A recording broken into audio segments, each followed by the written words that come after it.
homemade ravioli. So we prepped up our dough earlier and it's been sitting. The flour's been hydrating. As you can see, it is so much softer now, ready to be rolled out. I've got my coconut cake with the crumb coat on and a coconut frosting. We'll talk more about that frosting when we put our second coat on and our coconut shreds on there. Let's start by getting the base for our ravioli making. So we're going to do a kind of a ground beef and Italian sausage base with ricotta, mozzarella, and Parmesan cheese in it. So like 3 cheese and 2 meat. Deliciousness. So we're going to get that going.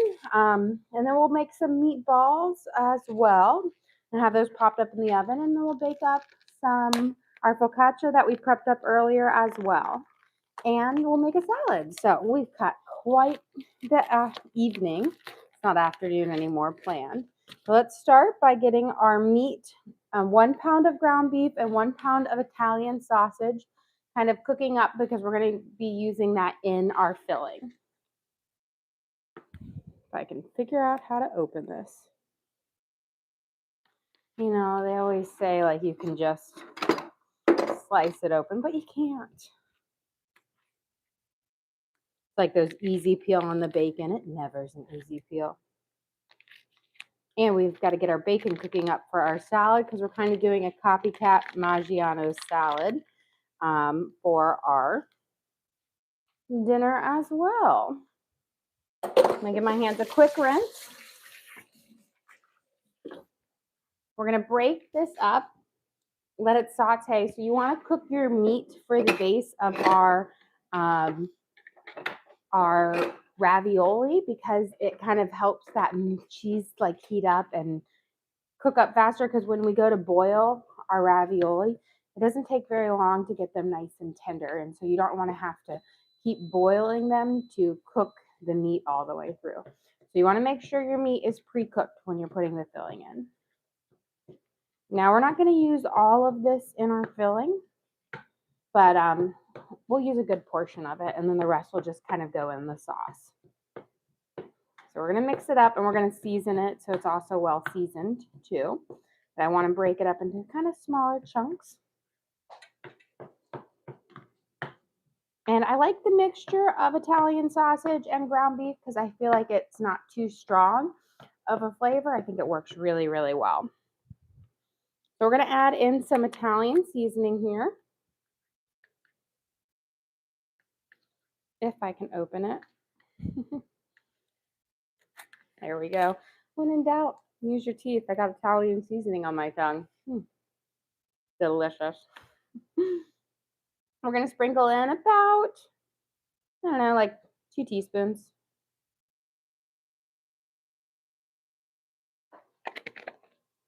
And a little black pepper, about a half a teaspoon. And a little garlic salt because while the Italian sausage has good seasoning to it, the ground beef is bland. So we want to make sure we season it up. About a teaspoon of garlic salt. We'll let this cook up. And then we can slice up our bacon and get our bacon cooking for our salad. So we'll have this nice bacon bits in it now.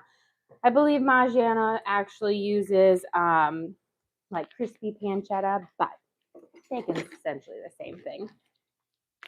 So we're going to cut it here. I'm going to use a whole pound because I am feeling the cameraman is going to be snacking on some bacon. And so if I used any less, we wouldn't have enough in our salad. You know, he needs his little appetizer to his ravioli. He told me that he wanted to eat 37 ravioli tonight and changed it to 39. And I just sit there and I'm like, well, I don't make that small of ravioli. I'm like the bigger the better here. I'm gonna slice this up into bits. That way it's gonna cook up a little bit faster in our back little burner here. And once we have our filling made for our ravioli, then we can start rolling out the noodles. You just don't want the noodles to dry out before you can seal them up, because then they can crack and it doesn't kind of hold together as nicely. Now you could always use pancetta and just slice it up and crisp it, but bacon works well. There we go. And then we're gonna, for our salad, this is essentially, I'm making the copycat like house salad for them, which has red onions, tomatoes, gorgonzola cheese. I'm gonna use bacon, and then I'm gonna make like a homemade kind of dressing. It's kind of like an Italian. I'm actually gonna do like a creamy Italian balsamic vinaigrette. So just a slightly different, but it will be lovely for it. And I'll just go well with tonight's dinner. Yeah, that's a big piece. Let's cut this down. Here we go. Well, give my hands a quick wash.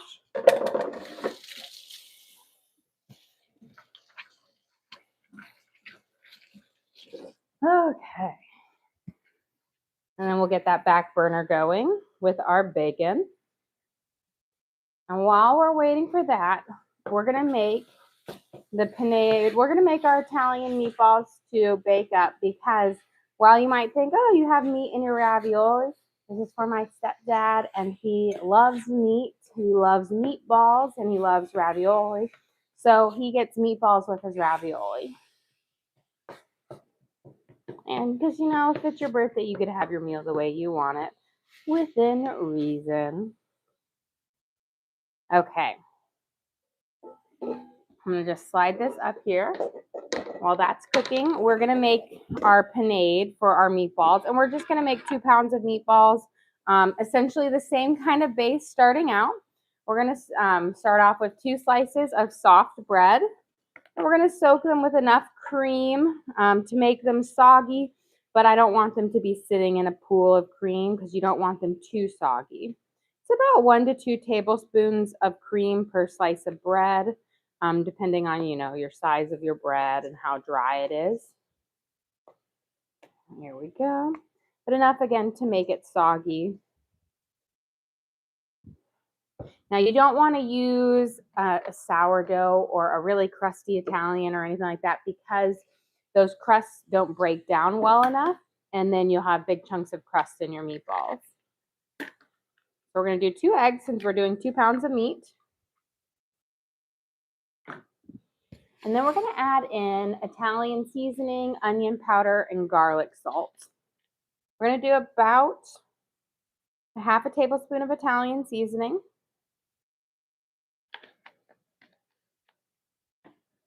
About a half a tablespoon of onion powder. And then a half a tablespoon of garlic salt.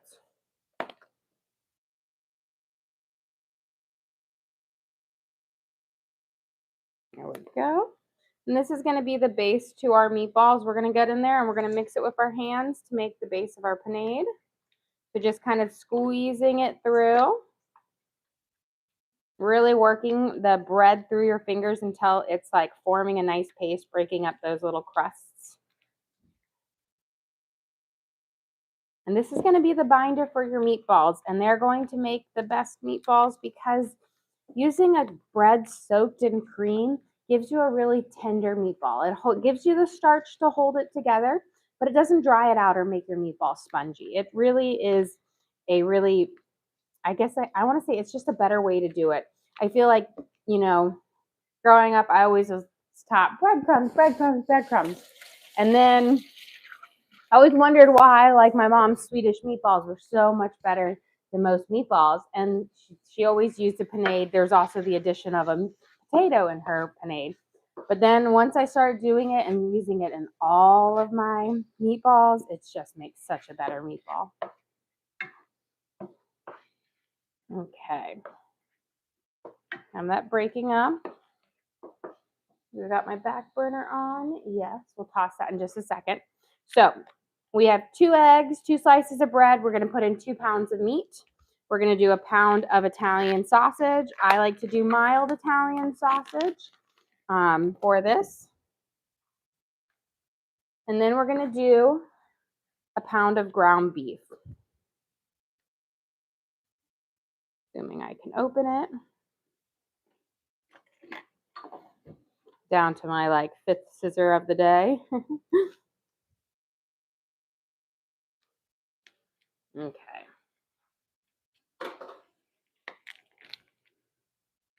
And We're going to put it in here, and then we're going to squeeze all of it together to make the base for our meatballs.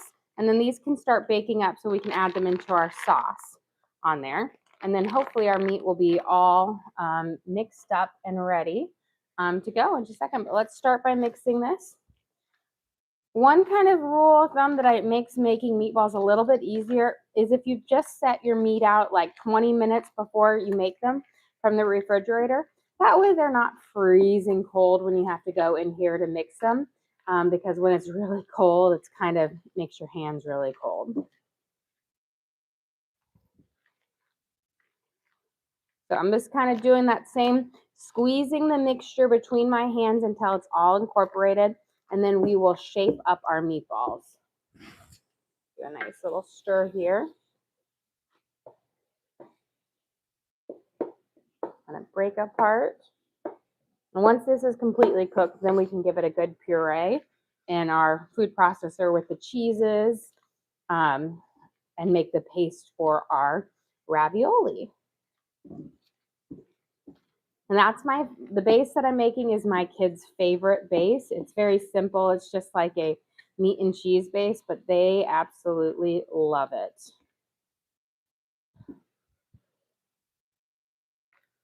Okay. I think we've got our meatball base done here. So let's get these rolled out real quick, and then I can wash and be done with the meatballs. Give this a nice stir. We're almost all cooked through. Just another couple minutes. And again, it's really important to make sure your meat part of your ravioli is cooked, so you don't have to do a super long boil on it, because if you boil your ravioli too long, then they'll get mushy. We'll just do a simple meatball. And then I'm going to bake these up. Right now I have my oven set to 425 because that's what we're going to bake our focaccia on. Luckily with meatballs, you can bake them at various temperatures, and they all do really well with this. So the higher you bake them just means the shorter they're in there. So we'll pop these in the oven in just a little bit to bake them up, and then they'll go into our sauce towards the end.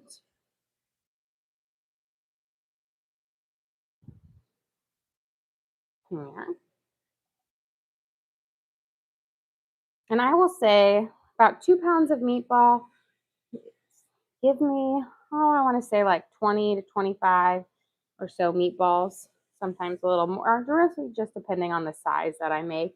I'm just making kind of like a golf ball, ping pong ball sized meatball here because it's just a simple one, but you can go bigger or smaller.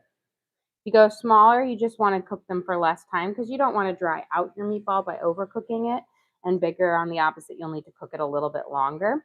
And if you do bigger meatballs, you actually want to do a slightly lower temperature, like a 350, so you don't overcook the very outside before you can get the inner side done.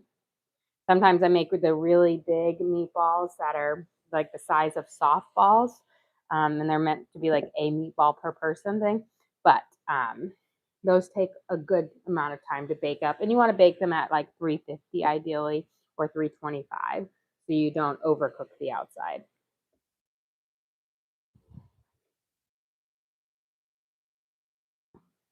Okay, almost have these rolled up. And our meat part is for our ravioli is just about done. Can you go over what's in the meatball? Yes, so we made a panade using 2 slices of bread, about 1/4 cup of cream, maybe a little less, 2 eggs, about 1/2 tablespoon of Italian seasoning, 1/2 tablespoon of onion powder, and then 1/2 tablespoon of garlic salt. So just some nice, great, simple flavors in there, but will be delicious. I'll wash my hands up nicely.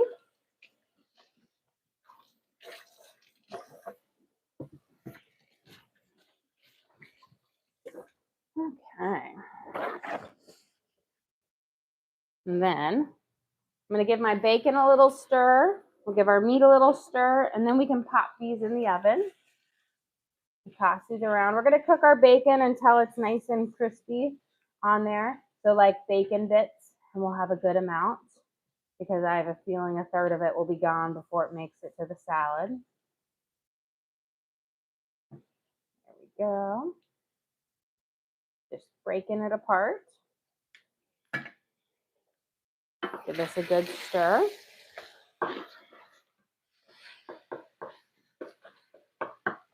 And then we can pop these off in the oven to bake up.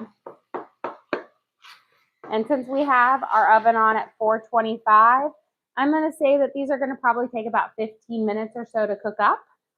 So we'll check them after that. And once these come out, we can put our focaccia in. Let me put my timer here. And we can get that going. And there's our cake. We've got our crumb coat on it. We'll decorate it with the second coat of frosting and then some shredded coconut, which is nice because it's a very easy coat to actually decorate. Okay. Give this a nice little toss. And you know what? It's almost done, but since we have a minute, let's actually get our cake going. That way I can be done with this, because once the ravioli starts to roll in, then we're going to be on there. So we have 5 layers in here. It's a simple kind of coconut cake. Very, very mellow coconut flavor. And then we have a coconut frosting. I did a crumb coat on it. Now we're doing our second coat, which doesn't have to be beautiful because we are going to be putting shredded coconut on, but it's just another filler of the gap. Now, what makes this coconut frosting a little bit unique is I use a can of coconut cream, but I don't use the liquid part. I just use that sweet kind of cream base on top, and then about a half a teaspoon of coconut extract, because if you use all coconut extract, it has a chemically taste to it. But with that coconut cream and then a little bit of this like coconut smoothie base and then powdered sugar and butter, you get just the most lovely coconut flavored frosting that's not overly sweet, but it is light and fluffy and delicious and has more of a naturally coconut flavor to it, which is what you're kind of looking for. I don't want it to be too much, but it gives you even more coconut flavor in it.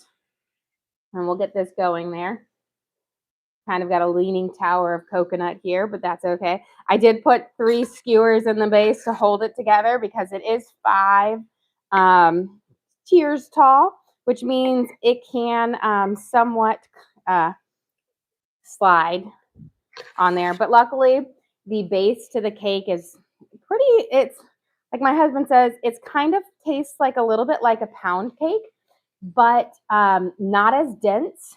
And it has that similar flavor to it, but with a little bit of coconut to it.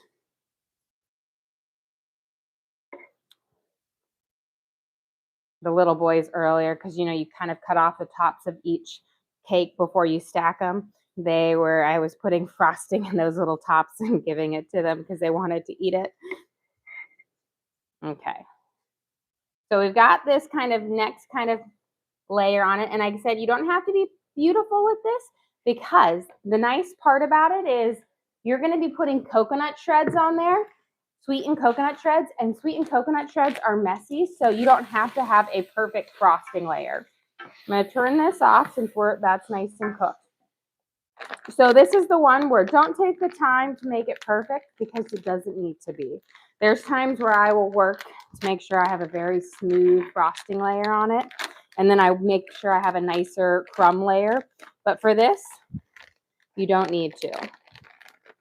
Now, the only real way to get this coconut on here is to kind of put it up with your hands like this and around. You want to use sweetened coconut, because unsweetened coconut it will be really dry and doesn't have the right flavor in it. And we just kind of take our handfuls of it, bring it up in the side, and then we'll do our top at the end for it. And then we'll take a picture when we cut into it later. You guys can see the layers of it, and we'll do a little video of it. But I think I'm also going to make this a recipe card, because I make this every year because it is such a delicious, and It's not a very difficult cake to make, but it has so much great flavor. And if you are a coconut lover, this is going to be the cake for you. My stepdad is like coconut, anything is his like favorite. And so this cake is what I make every year. Sometimes I'll make homemade coconut ice cream to go with it. But we always kind of have a coconut explosion for his dessert. But you see how I said you don't need to worry about it being beautiful with the frosting. You just need to have another sticky base after that crumb coat so that you can hold this coconut layer on. And then we've got it on the top. Beautiful. And then just anywhere you see like a little mixture or spot, just tap it around. And then clean up my mess here.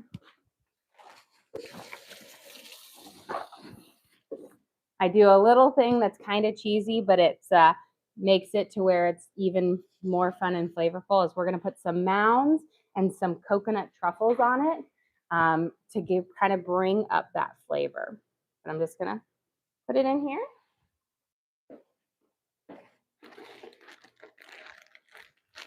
So mounds, I told you, he loves his coconut, and it is, I feel like you don't see mounds very often. I put mounds around the base because they look a little bit nicer down there. And then I have white coconut truffles. They're called those like Raffaello ones, but those go up top. But you can't, I can only find them if I buy this 3-pack. I'm sure if I search some places, I know you can get like the individual ones on there. So I have them all going the right direction. There we go.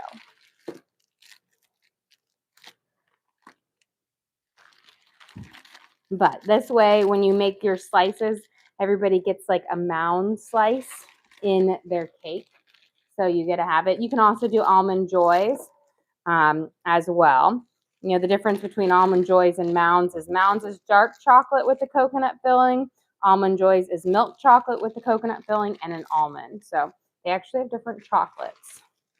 I just wish they made a milk chocolate one with no almond, but they don't. Well, I guess there's a Bounty, but Bounty aren't very common here.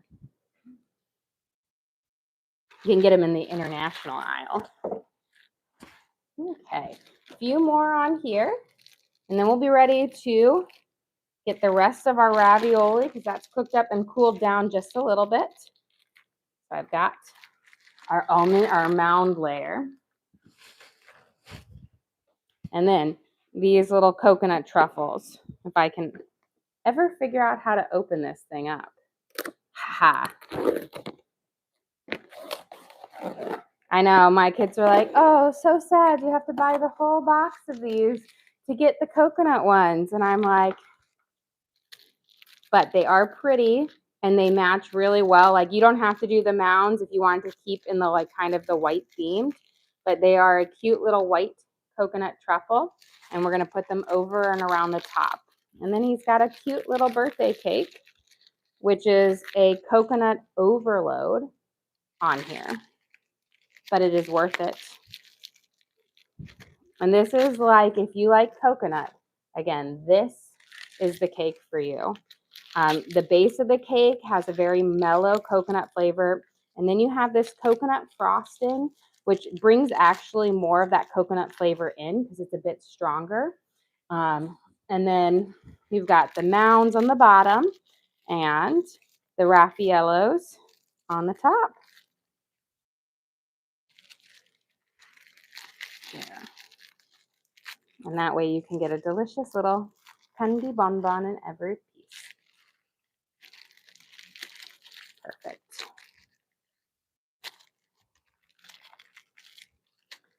And now we have a cake. And I can worry about this. Perfect. And we'll put a candle in there. We can't quite hold 70 plus candles in there, but we can get a big one in there. I'll put this over to the side. And let's get going on the rest of dinner here. Let me just put a little bit of the coconut over so we don't have a coconut tasting. Okay. Perfect. This is cooled down just enough. Let's give our bacon a nice little toss here.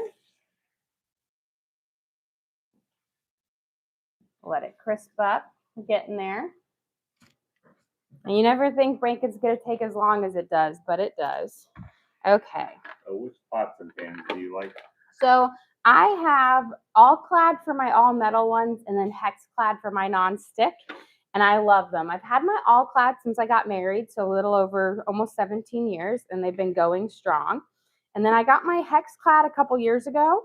So I've had them a little over 2 years, and they have also been awesome. Haven't destroyed them yet or scratched them, so that is a plus. Okay, let's scoop in here. We're making the base for our ravioli. Of course, I say let's scoop in there, and I already miss it. Now, I'm not necessarily going to use all of this in here, but I'm going to fill it up about halfway with all of our little tasty little morsel bits for it on here. And then we'll add in our cheese and our 3 cheeses. We can get, you know what? We'll get most of it in there. The rest of the little bits will just be in the base of our sauce, so they'll make it well. We've got some ricotta. Make sure you use like a whole fat ricotta, a whole milk one, because you want it to be nice and creamy and good. We're going to add in, this is a whole, this is what, 15 ounces, so like a little over a cup. Let's see. It's like the gel or the cranberry sauce at Thanksgiving. We'll push it down. There we go. That's going to help make everything like hold together. And then we're going to do some mozzarella cheese. Again, don't skimp out on your mozzarella. Get a good thick cut mozzarella or shred it yourself. We're going to use just about a cup, so about half a bag. And then Parmesan cheese. And we're going to use about, like around a half a cup or so. This adds, again, a bit more bulk or flavor to it. Once we start to puree this will all go down and make a lot less room. Make more room, a lot less, take up a lot less space. Yeah, it's the way my brain works here. We're going to add in a little bit of Italian seasoning because you want to season up that ricotta as well. So sprinkle it right over the top. About a teaspoon. And then about a teaspoon of garlic salt. Because ricotta is kind of a bland, but creamy and delicious. So make sure you season it up. Here we go. We'll put our lid on.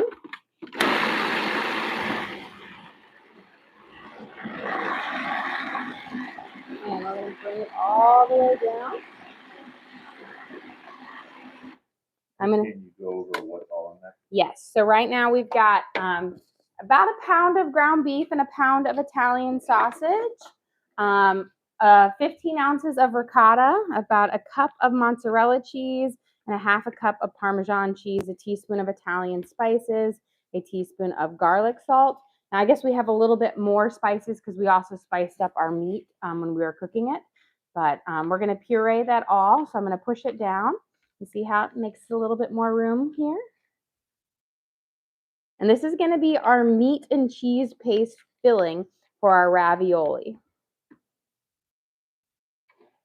But you got to make sure your thing is all cooked up when you do it. Your meat is, because when you boil your ravioli, you won't have that much time.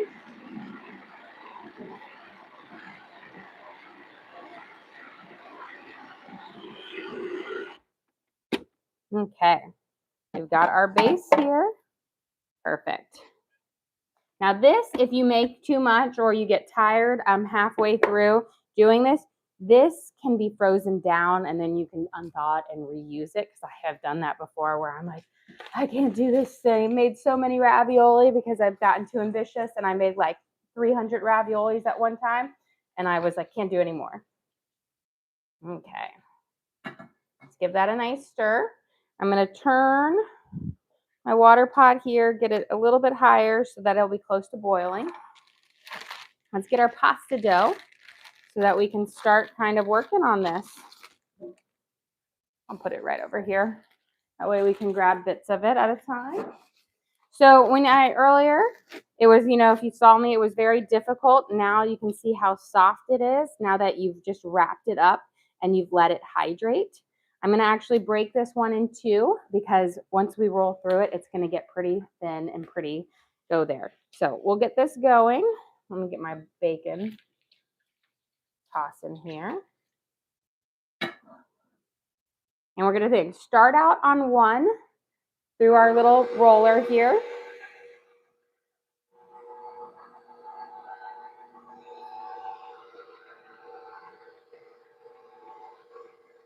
You see how nice, and all of this is from that, literally just all that kneading we did. It was painstaking, but it was worth it. And then once we get this one rolled up, we're going to go grab our meatballs out of the oven, and then we can season up our focaccia and get that in there. I'm going to go on a 2.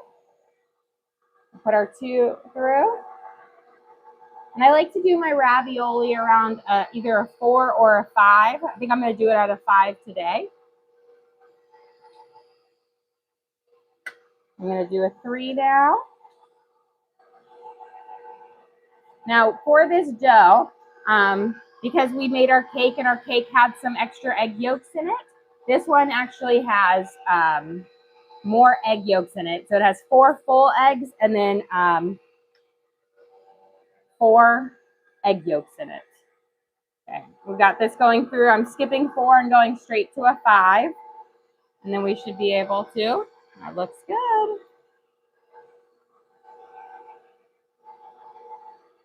Now we can grab our meatballs out.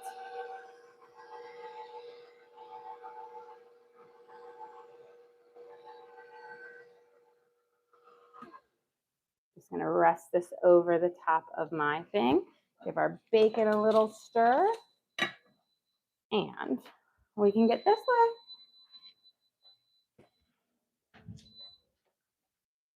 We got our beautiful meatballs. I'll give them a quick tap. Yep, they're firm. As long as they're firm, you'll know they're cooked through. If they have a little squish, you got to bake them a little bit longer. And for smaller meatballs, they bake up pretty quick. If you do, again, bigger ones, it does take a lot longer for it. Okay. Since our meatballs, we're going to put them right here in with our sauce. I'm just going to scrape them off in here. You have a question. Why do you stretch the ravioli dough in stages? That's so the sheets don't dry out as I am making them. So if I were to go through and put out all of my sheets, then when I want to go and put the dough in and seal it up. Oh, the settings, because it makes them thinner and thinner. And if you try to go through the 5, it's just going to shred your dough. So you have to make your dough thinner. Now, once you get past setting 2, you can skip a setting or so to get to it, but you can't skip too many, or again, it will shred your dough and you have to start all over. Trust me, I have tried to find ways to speed up that process because that is, I think, the thing that takes the longest. But here are our Italian meatballs in here. And I'm going to start pouring our sauce on them so that they stay nice and moist on here. And we can have our sauce kind of heating up. Now, you could always make your own sauce, but I find a great thing that will save you time. And one of those things is find a store-bought sauce that you absolutely love. It took me a long time to find one that I loved. But I think just if you haven't found one, just every time you go, buy a different flavor or different brand and try it. I really love Rao's because it's not too seasoned up. It's pretty simple. So it's just like a basic marinara sauce, not sweet, and it's lovely. But it's one of those things where I think like growing up, you always have like the basic brands. But branch out, try some different ones until you find the one you like. Because making homemade mozzarella or marinara sauce is delicious, but it's time consuming. And let's be honest, just tell them to try this. It is. Rao's, I will say, I highly recommend it. It took me a while to find this, but when I found it, it was a winner. And you know me, I found it and I called it Rouse forever. And then somebody was like, it's Rayos. And I was like, that makes way more sense than Rouse. Okay, let's mix in our sauce here and just coat it up. And then once we get closer, I'll turn our sauce on, but we don't want it to get bubbling up too much. Our bacon is almost ready. It's warning the cameraman not to get too close. But once they're nice and crispy, all of them, we've got a couple bits that are still a little fatty. We'll get them out and letting to dry. Okay, before we get this one going up, I'm just going to take some, got 2 eggs here. Whoa, I just crack that. I think I'm gonna need 2 eggs for all of our ravioli. I don't wanna run out, so I'm just gonna crack them up now and whisk them up. But this is gonna be like the glue that holds my ravioli together, preferably without the eggshells. But we're gonna mix it together and just whip it up, and then you spread it on when you go to seal it, and it kind of glues it together. You don't need to mix it with any water or anything like that. Just keep it eggy. That will hold it together better.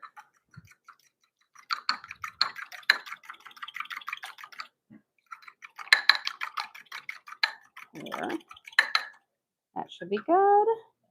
I think our bacon, it looks good. So to save the cameraman, I'll get that transitioned into a paper towel for our salad later, because a salad without bacon, can you even call it a salad? Now, the difference is, so the Maggiano's, which I'm fairly certain is a chain restaurant, they use crispy pancetta, but outside of that, it's pretty close. You got a question? Is that a dog or a cat behind you? But Pepper's been back there too. So oh yeah, so we have 3 cats and 2 dogs, and sometimes we have 3 dogs here because my mom's dog's here a lot. But so yeah, I think behind me that you may have just saw is a dog, but there was a cat behind me as well earlier. So they kind of like to make, elusive one. Bruni right there, she loves to hang out by my feet in hopes for scraps. She also loves to sit on my feet while cooking, which is not the most convenient, or right behind me so that I like trip and fall. And hopefully, I think her method is she'll drop something when she falls and then I can eat it. But she's there. My other dog is, I don't know if you guys can hear him, but he is a snorer and he is snoring. I can't see him, but I can hear him snoring from across the room. He makes an appearance too when he knows food is near. Can't remember what I had the other day, but they were so certain I was going to give it to them. They got so excited about it. And I was like, I'm not giving this to you guys. There we go. Well, let me get a trivet for this. you have a question? What's in the food processing? So that is our filling for our ravioli. It's a mixture of Italian sausage, ground beef, ricotta, mozzarella cheese, and Parmesan cheese. So lots of great different flavors in there, and Italian seasoning and and garlic salt. So we're going to use that to fill it up. I'm going to clear this area because with ravioli, I find that even when I have a large amount of space, I still don't have enough space. But I'm going to have my rolling out sheet area, and then I'm going to have my assembling sheet, because I find once I've gotten this into like a foolproof method, it works well. I told you the first time I ever made homemade ravioli, and I was like, I wanted to do it. It took me like 6 hours, and I was like, never again. But it's much faster now. Not as great as those like 100-year-old grandmas who put us all to shame on, all their little streams. And they're like, Nona, 101 making homemade ravioli. And she's got like hundreds of ravioli there. And I'm like, how? And they're perfect looking. Mine taste delicious, but they could use a little help in their appearance. I just am not the one who's going to take the time to shape everyone, get the little roller. Too much. Okay. We can get our first one out. We want well floured, that way it doesn't stick to each other. Clear off that edge just a little bit. And then let me grab a spoon. Oh, and you know what? Before we get this going, forgot we got to put our focaccia in the oven. Don't want to forget about that. I got to put some seasoning on it real quick and some oil, and then we will get that one going here. So let me put this on. We're going to drizzle with a little bit of olive oil. It already has a good coating on there. And this is our all sourdough focaccia, so it's going to be chewy and delicious. There we go. We'll make our dimples on it.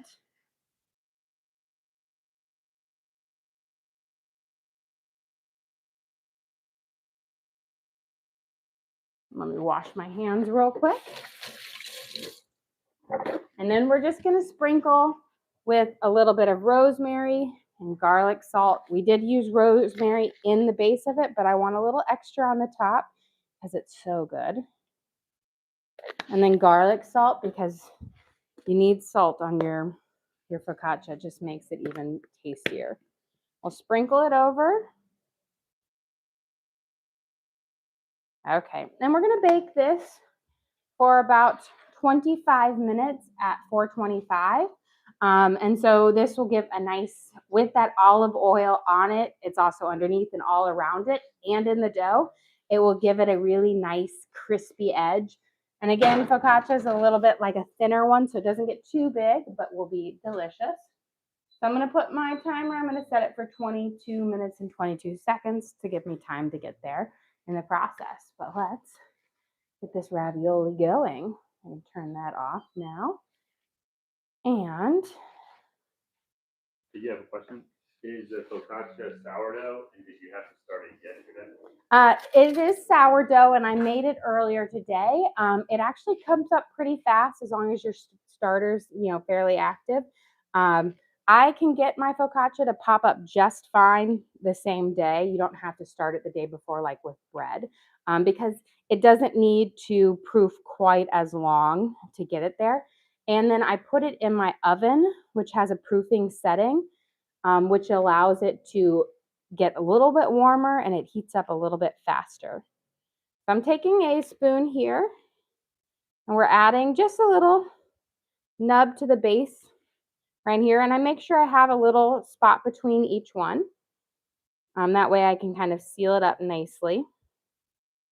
And I find don't go overboard with your filling on each one or it gets a little bit crazy. Take your egg wash here, or your egg, it's just egg. Brush it on. Again, you want it to be very thick so that it's like a glue. And then just take a sharp knife. Try to slice it right down the middle in between. And this is the way that I have found that I can make ravioli the quickest. And then you just pinch all the way around the edges to seal it up. And voila. Now, if you want it to be even more beautiful, you can get like a little thing and like cut up. Now the sides ones, these look really nice because they're in the middle, but your edges always look there. If you want that crinkle cut again, you can do it. But who's going to do all of that? Now we'll get a couple of these going because I'm going to have to boil these up in batches. So that way you guys will be here for the first round, because when I make this, I make a lot. Because if I'm going to do it, it's worth it. So we'll get through our first batch of it, but I won't make you stay for round 2 or round 3 more, but we'll see. There we go. So we're going to make a couple more of these because we've got them to boil up. We need our water going, and then we'll get our sauce starting to simmer up there with our meatballs in it. We've got our focaccia baking up. We got to make our salad here. So we still have a couple more things. on there. But look, we've got our first round here. We'll go up and slide it here. Just make sure you have a well-floured surface. You can put them on baking sheets as well. So I've got my dough. I'll do my second one of this sheet. Bring it back to one. Stretch it out. And here. I always keep my dough sealed up until I'm ready to roll it out, because if you don't, it will get a little bit dry and crack on the outside. And we don't want that. The first sheet I always do twice, and then after that it's just one time through the processor. Did you make your dough today? I did. I made it earlier today on our lunchtime stream. So you can always go there and you can watch me make it and knead it and knead it and knead it and knead it some more. The dough is always very, very stiff when you start to work out with it, and then it gets to be softer after you've wrapped it up with plastic wrap. Just resist the urge to add more and more water to get it to come together, because it will hydrate later, and if you add too much water, your dough will be too soft during this stage that it will tear and fall apart. And I'm doing mine on a 5 setting on my my KitchenAid attachment here. Here we go. Now I find I do either 4 or 5 for ravioli. I don't like to go thinner than that, because then I find that it's too thin. And it can then fall apart. When I'm doing lasagna, I typically do around a 4 for lasagna. And then, have you ever made homemade tortellini? I haven't made homemade tortellini because it's a lot of the same on there, and this is about as fancy as I get with the filling and stuffing around. And now I have changed up my doughs, and I've made different types of doughs, some that had spinach or sun-dried tomatoes or pumpkin in it. And then I've made lots of different types of fillings. This is my family's favorite filling. So whenever I put all the work into this, I typically just make this one because this is what everybody loves. But sometimes I'll do like a brown butter, sage, and like ricotta with a butternut squash pasta on there, and it's delicious. I've done a squid ink pasta before, but it doesn't ever turn out quite as good as the restaurant's ones, because I swear they know how to get more flavor in there, because it's really hard to get squid ink, and I get like stuff that's in it, and it's just hard to find. Okay, we're gonna brush this. This is again just our eggs beaten up. And then slice it down. Now you can have, there's lots of little fancy things that can give you the crinkle cuts on there and all of that stuff. Simplicity. This is what I have. I don't need another kitchen gadget for the, few times a year that I make ravioli. Now, I tried to get one of those things where it was actually an attachment, and that you could put the 2 pasta doughs and then it would like push your filling together. Never could get it to work. And it was supposed to make perfect little like tiny raviolis. I tried so hard to get that to work. I never, ever could. So this is the way I do it. And I love this because I love the noodle part, so I get a lot of good noodle on there, but you can adjust your filling to have, more or less. Now, I will say if you are just making this for a couple of people, this wouldn't be such a daunting task, but when you're making a homemade ravioli for 9 people, definitely this right here is probably a serving for one person, or at least my kids, they love it. This is the deal. They keep asking for more and more, and I'm just like, you know how much time it took me to make this? Okay. Let's get this sealed around. I make one more batch of this to go in. My water's almost to a boil. then we'll drop and boil that off in there. So let's get another round. Now, the thing with your pasta dough, you've got to use within like 2 or so days, because if you don't, your pasta dough will actually turn like a gray color from the eggs, and so in the flour, so it doesn't actually hold as well. But you can use this dough, like if I have extra, I might make like chicken noodle soup or a pasta dish with it. If I like halfway through and I'm like, I'm done, I call it quits. But I'll go through here and stretch it out. You can see just how soft and malleable it is. It works really well. And if you were with us earlier, you would have probably never imagined it would be this soft based on how stiff it was earlier. But that's the trick. Like, you're going to feel like you're kneading forever and it's not worth it. But they say for a good pasta, you've got to knead that dough for like 10 minutes to make sure that you are going to have this velvety soft noodles. So it is worth it. I want to point out it's 7:30. Yeah. You can point out 7:30 all you want. I never make my cooking deadlines. This is probably why I could never be a chef at a restaurant anywhere, because these people would be waiting on their food forever. It would be delicious, but they would never get their food on time unless I was sitting there and telling people what to do. It's when my mind, I have this idea on how long each step is going to take, but then I don't ever really multiply how many people I'm actually making this for. And it always takes a lot longer. You have 2 questions. What flour did you use for your pasta dough, and where can they find the recipe? So for my pasta dough, I just use good old all-purpose flour. You don't have to use a bougie flour. I feel like so many people think I need to have the semolina or the double O. You don't. I mean, it can make a nicer one, but you're still going to get a fabulous pasta with all-purpose flour.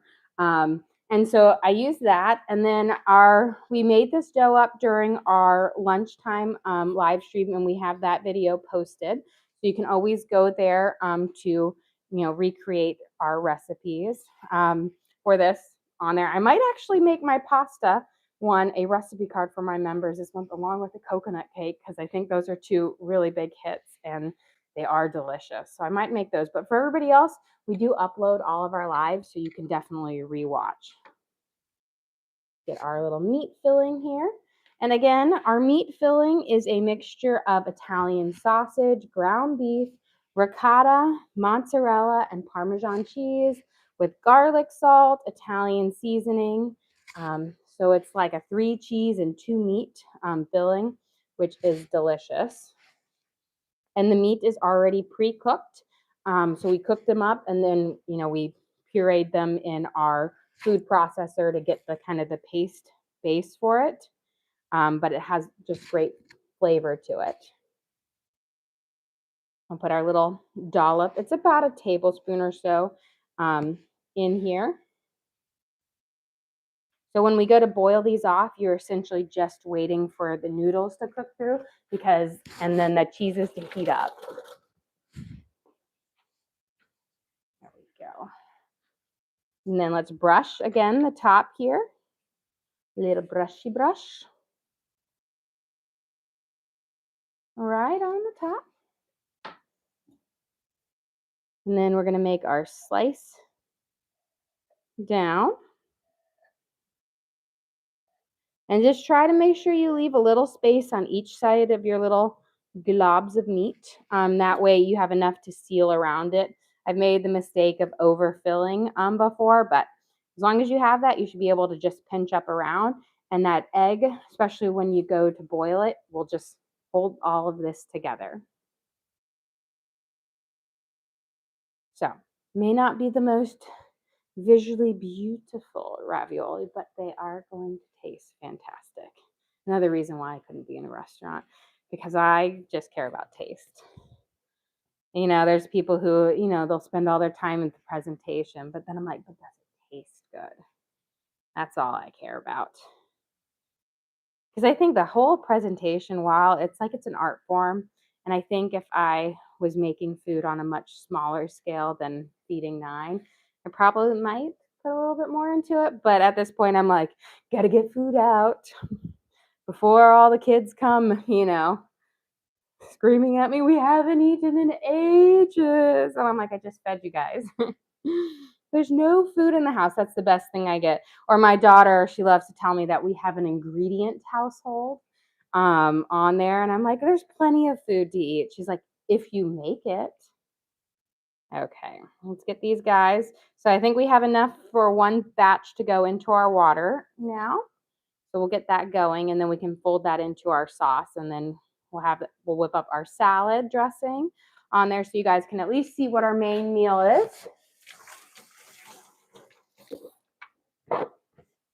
Okay, now these cook up fairly quickly in here, especially when you roll them down. You do want to make sure that you have them nice and coated with flour before you, when you store them. Don't store them on top of each other or they'll stick.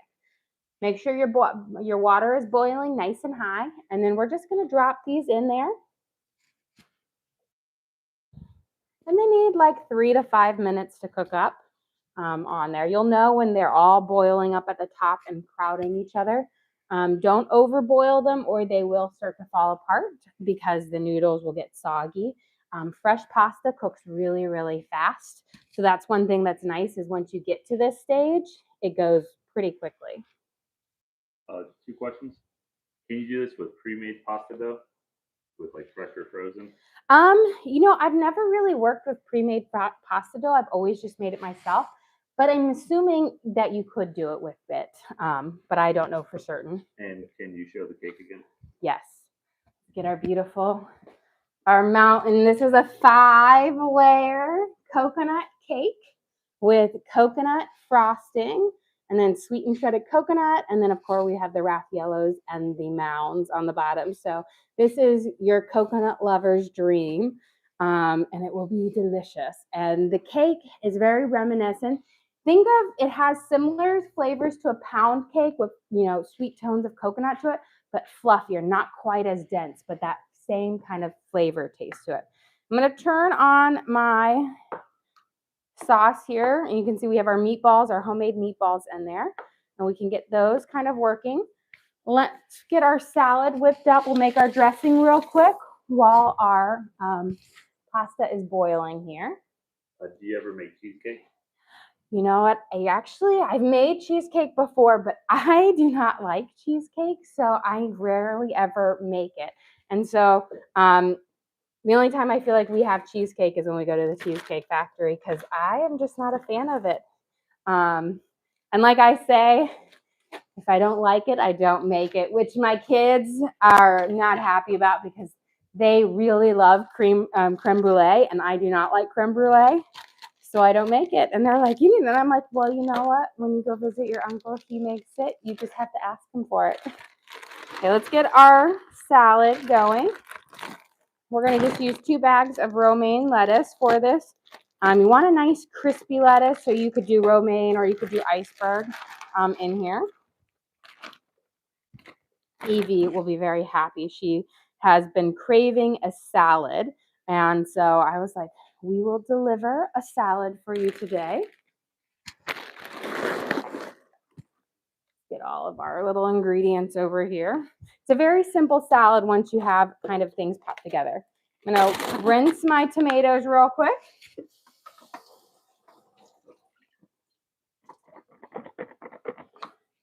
We've got cherry tomatoes that we'll put over the top. I'm going to give my little things a little dunk down because I want them all to take their time under the water. They're fighting for the top now. We're getting close to being done. There we go. Just be gentle with them. You don't want to over stir them or they'll get a little too, Gorgonzola cheese. If you don't like gorgonzola, you can always do like a feta cheese for this. which has a different flavor, but a lot of people will like feta over gorgonzola. Gorgonzola tastes very similar to blue cheese. I will say Evie will go and she'll be like, oh yes, I love this. She does not like this cheese. She'll be very excited and then she'll try it and she'll be like, oh, this is not the cheese I like on here. And then I'm going to have to sadly remove the bacon bits from, oh my gosh, how many did you eat? We'll put our bacon bits on here. You have a question? What kind of cheese is that? Gorgonzola. So it is similar to a blue cheese on there. I actually don't feel like there's actually a ridiculous amount of bacon bits, but I think that will make everybody very happy. So we've got there, and then I just need to cut up some red onions, and then we'll make our dressing for this on there. But I think our first round is almost ready for our pasta to go into our sauce. Let me just check this. I like to just kind of feel a noodle. You know what? These are feeling pretty good. So what I'm going to do is I'm actually, since I'm going to be reusing this water, I'm just going to take them out with my spatula here, drip off any extra, and then we'll throw them into our sauce here. Now you can always put them on a plate and then just put your sauce over them. But since, again, I've got to be making several more batches of these for everyone, this is kind of just a way to keep them and then just kind of gently splash them over with the sauce. It helps them prevent them from sticking to each other. Let's get all of these guys in here. And I find if you try to use tongs to take them out, you can tear them because, again, the pasta is more delicate. I did it on a 5. If you do it on a 4, again, there it's a bit more sturdier, but then it's thicker for the setting. We already got a lot in here. Probably, how many do I have in here already? It's a good amount. Was it 21? Something like that. And, per sheet. Yeah, and I still have like 4 or 5 more rounds. We're probably 28 maybe. I actually think we only, something like that. Let's see. So we've got our kind of our first round going here. Make sure you just cover them up with the sauce. And I have my sauce going on nice and low. This will, again, infuse that nice flavor into it. Do you have a question? Do you have a favorite go-to kitchen appliance? Appliance-wise, gosh, I will say utensil, yes. I love my tongs on everything, but appliance, I mean, I like my handheld mixer and I love my my stand mixer, but I feel like they have very different uses. If I'm going to be doing cookies and a lot of heavy duty mixing this, but then I do like my handheld for smaller batches on it. I feel like that's such a tricky thing because certain things use different, methods for cooking on there, and I feel like, it just depends what you're making. Now, I know I have to say, I don't know, because I like to cook a whole bunch of different things. So there isn't any one that I think. Now I try to avoid like the gimmicky things that are like for one use stuff, like a rice cooker or something that is just a one use thing, because I find that I never use them, like I have a mandolin, which will give you perfectly sliced veggies in several different ways, but the effort it takes to take it all out and put it up, it's too much work and I can cut them just as fast. Okay, we've got our red onions. We'll sprinkle this over our salad as well. Beautiful. Perfect. Now, we'll set this over here. Let's whip up our salad dressing real quick. We have just a few minutes left, 2 seconds left on our focaccia, so let's go grab that out. Then we can whip up our salad dressing, and that way you guys can see what our meal is going to be.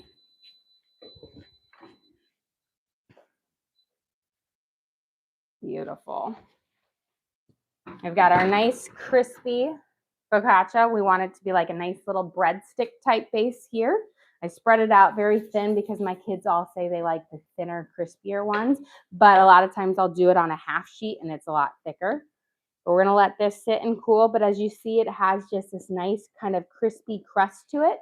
There's about a 1/4 cup of olive oil in the dough, and then you have it all around, so it's going to be like a really crispy base to it. Okay, let's get our salad dressing whipped up together.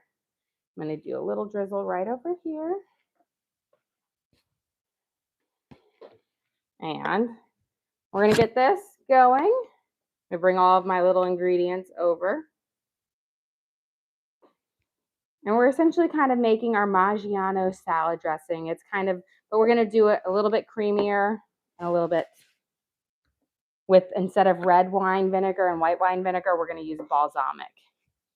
So let's start off with our olive oil. We're gonna do, let's see what I get here because I need to get enough for everyone. I've got perfect about 4 ounces, a little shy. It's about a 1/2 cup of olive oil. And we're going to do equal parts olive oil to mayonnaise. So that's going to be kind of our fat base to it. The mayonnaise is going to give you a nice creaminess to it, which I think takes away the tanginess or the like runniness of it. Just makes it nicer. One more little scoop there. Perfect. And then we're going to add in about a tablespoon of mustard. I'm going to turn this down.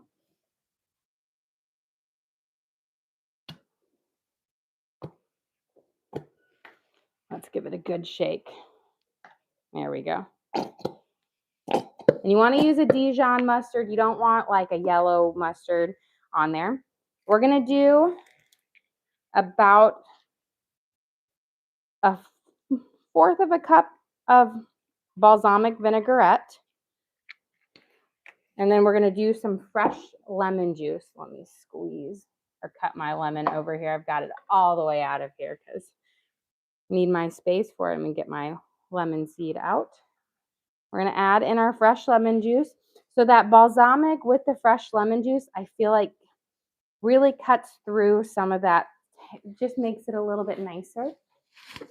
You have a question? Could you do a honey mustard? You know, you could. I think it could work well with it if, you know, if you were going to lean in on the sweeter side of it. And so you could, but you would have a sweeter vinaigrette versus a more salty savory. We're going to put in some oregano, about a teaspoon of dried oregano.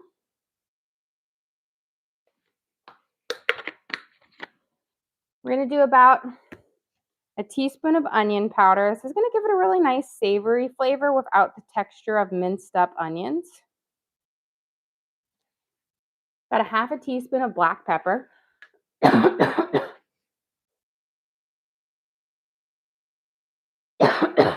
a tickle in my throat. And then we need our garlic salt.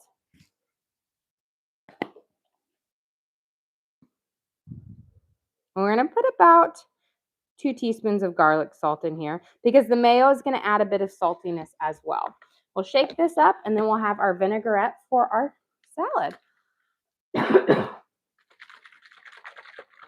Here we go. And it will be like a creamy Italian. It has that tanginess from the balsamic as well as the lemon juice, but it's just a nice richness from the mustard. And we'll have this with our salad. So guys, we've got our base here for our meal on here. Let me just grab this out so I can switch off our focaccia, which will be nice and crispy. Beautiful.